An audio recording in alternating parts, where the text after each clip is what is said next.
Hello दोस्तों, जय हिंद। तो कैसे हैं आप लोग? आई होप आप सब लोग बहुत अच्छे होंगे और अच्छे से अपनी पढ़ाई कर रहे होंगे, क्योंकि 21 तारीख को लेखपाल का एग्जाम है और 44 जनपदों में 3,66,000 बच्चे एग्जाम देने जा रहे हैं।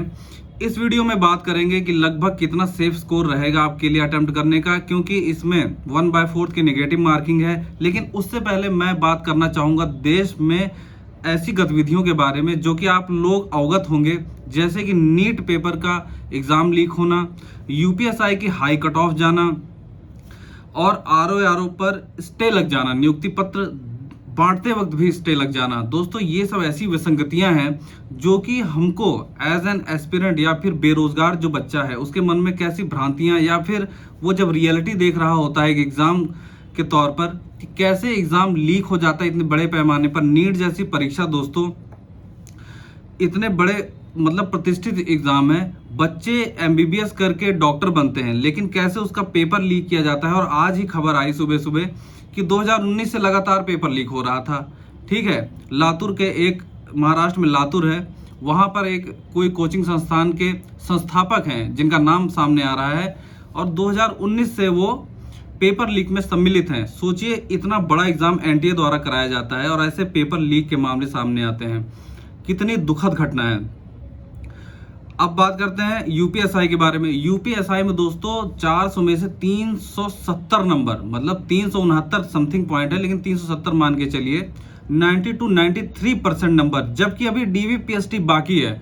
सोचिए दोस्तों, क्या आपको लगता है कि ऐसे भर्तियों में एकदम पारदर्शी तरीके से एग्जाम कराया गया होगा? मुझे तो नहीं लगता दोस्तों। निगेटिव मार्किंग नहीं थी यूपीएसआई में, लेकिन इतने नंबर लाना जिसमें जीएस भी एज अ सब्जेक्ट उसमें है, मुझे तो नहीं लगता कि इतने बच्चे पढ़ाकू हो गए हैं, जो भी अवेयर हो गए हैं कि इतने नंबर लेके आ रहे हैं। अभी डीवीपीएसटी बाकी है। इसका मतलब है कि डीवीपीएसटी होने के बाद यूपीएसआई का फाइनल कट ऑफ कहीं 400 ना चला जाए।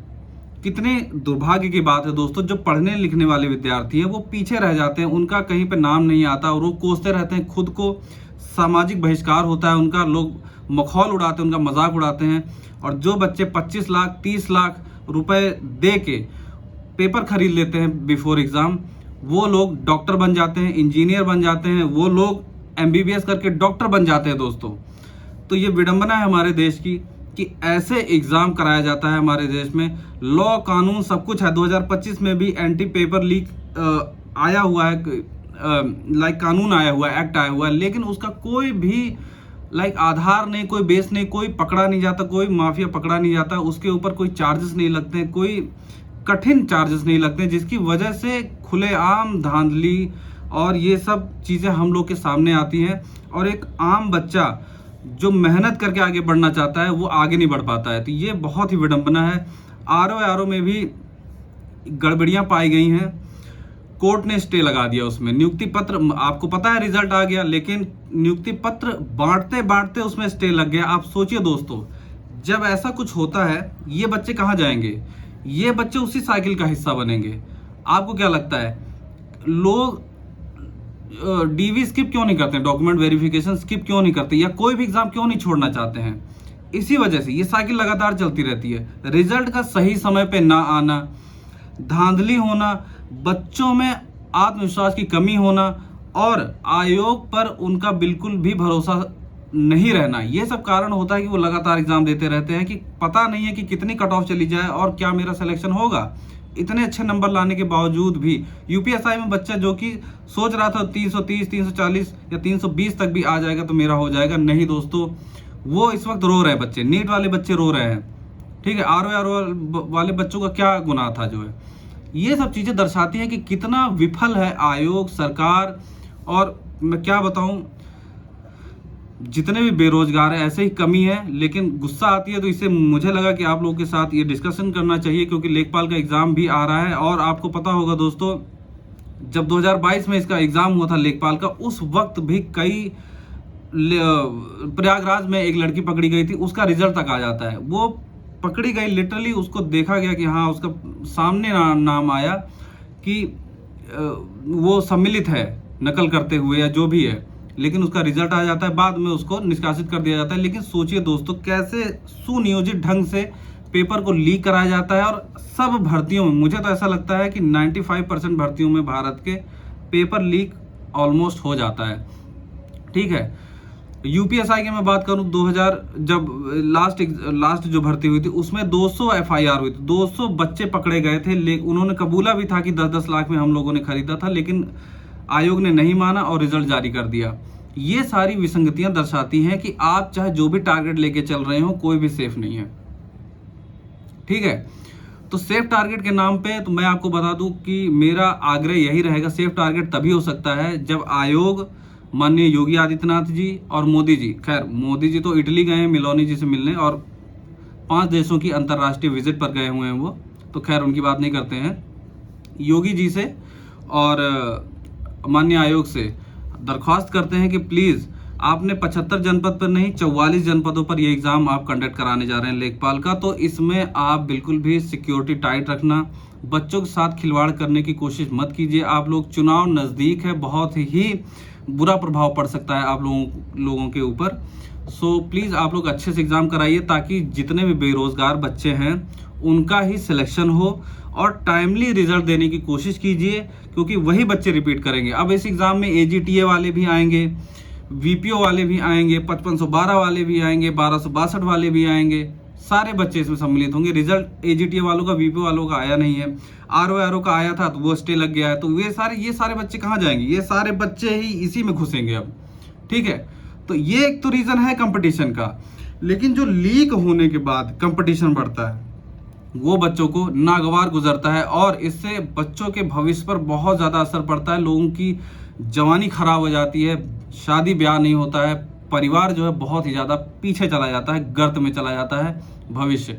तो मेरी आग्रह रहेगी आयोग से, माननीय योगी आदित्यनाथ जी से, कि इस एग्ज़ाम को प्लीज़ सीरियसली लें, अभी से ही थोड़ा टाइटनेस बरतें, क्योंकि बच्चा 1500-2000 रुपये खर्चा करके 200 किलोमीटर 300 किलोमीटर रात भर जग के एग्ज़ाम देने जाता है, मानसिक प्रताड़ना झेलते हुए।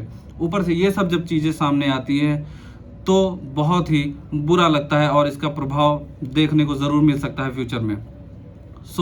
अब जितने भी बच्चे हैं, निगेटिव मार्किंग है, फिर भी आप होप तो रख के चलोगे, एग्ज़ाम देने जाओगे ही, तो आप निगेटिव मार्किंग है तो कम से कम 80 to 85 क्वेश्चन करने की कोशिश करना। अटेम्प्ट कम मत करना कि 50-60 अगर आपको आता है तो आप 50-60 ही करेंगे, नहीं, आपको करना 80 से अबव ही है, ताकि कट पीट के कम से कम 70 के आसपास या 65-70 के आसपास आप लोग रहें। बिल्कुल भी अगर पेपर अच्छा आता है तो, अगर पेपर थोड़ा आसान आता है तो 95-96 भी आप लोग अटेम्प्ट करना। और अगर पेपर आसान आता है तो आसान के चक्कर में ओवर कॉन्फिडेंट मत हो जाना कि सारे के सारे करने हैं, या फिर एक बार जरूर चेक कर लेना, क्योंकि जब आसान पेपर आता है दोस्तों, तब मैंने देखा कि जो पढ़ने वाले बच्चे होते हैं वो जरूर गलतियां करते हैं।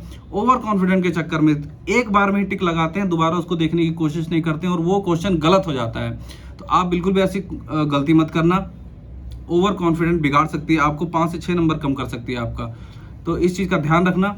ठीक है, और टफ पेपर आएगा तो ठीक ही है, टफ पेपर आएगा तो उस हिसाब से उसको देखना पड़ेगा कि कितने 80, लेकिन 80 to 85 क्वेश्चन इज इनफ रहेगा किसी भी एग्जाम के लिए, मेरे हिसाब से सही रहता है। ये सेफ अटेम्प्ट रहता है। लगभग 85 क्वेश्चन अगर आप करते हो और 65 से 70 या 70 के आसपास अगर आपका रहता है तो बहुत ही अच्छा मार्क्स माना जाएगा इसको। तो ऐसे ही आप लोग टारगेट बना के चलिए।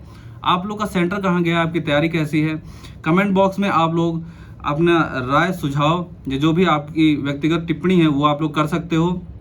ठीक है, एक हेल्दी माहौल में कोई भी गाली गलौज नहीं करेगा, आराम से आप लोग मैसेज कर सकते हो उसमें कमेंट बॉक्स में। ठीक है, आपके क्या राय है दोस्तों, ये जो पेपर लीक होते हैं, ये जो धांधलियाँ होती हैं, आप क्या सोचते हैं इसके बारे में, प्लीज़ कमेंट बॉक्स में ज़रूर लिखिएगा। ठीक है, तो आज के लिए बस इतना ही। बेस्ट ऑफ लक सबको, जितने भी मेरे सब्सक्राइबर हैं या जो सब्सक्राइब नहीं भी करता है, जितने भी दोस्त हैं, उनको सबको बेस्ट ऑफ लक लेखपाल एग्जाम के लिए। अच्छे से पढ़िए, बहुत ही स्ट्रेस मत लीजिए। आज जो पढ़ना है पढ़ लीजिए, कल आप ट्रैवल करोगे तो बिल्कुल भी स्ट्रेस लेने की जरूरत नहीं है। जितना आपने पढ़ा है उसमें से ही आएगा, इसमें कोई भी संदेह नहीं होना चाहिए। तो आज के लिए बस इतना ही, फिर मिलते हैं अगली वीडियो में। जय हिंद, जय भारत।